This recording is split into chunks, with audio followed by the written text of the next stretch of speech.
All right.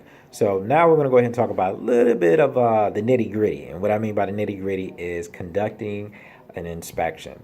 So a lot of times when you're looking at a property, it may look good on the outside and look good when you walk through. However, you've never lived there. So you want to know what's going on. So this is where you're going to have to um, hire an inspector to come out and inspect the property. And basically, what that means is that a lot of times this is an out-of-pocket cost, and you're looking at say $300 to $400.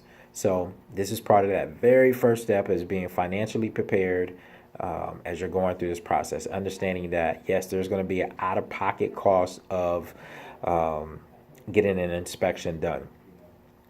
Depends on the loan and depends on the person as well. But ideally, you will have to get an inspection done, $300 to $400. Expect that.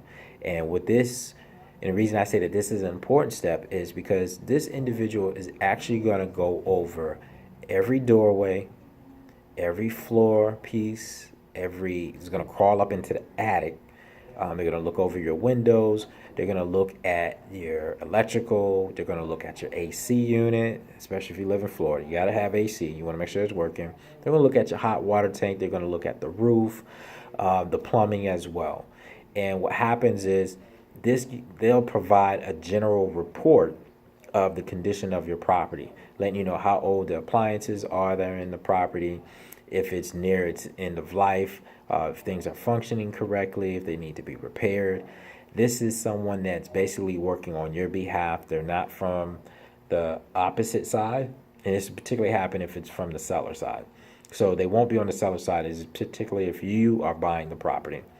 So they'll be working on your behalf to make sure that you understand how this property is functioning, make sure that if there's anything wrong with it, that they're trying to catch that information. Now, I won't say everyone's 100%, but that's why you want to make sure that you get a good inspector, that they're looking at those small things that they know that you'll probably have an issue with. You know, playing with the water faucet, turning it on, seeing if it works or not. Those are the things that you want to address. So make sure that you have a good inspector as you're going through that process and you get that report.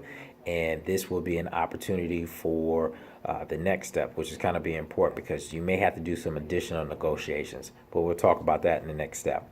It's Chris Brown, your real estate professional and marketing entrepreneur.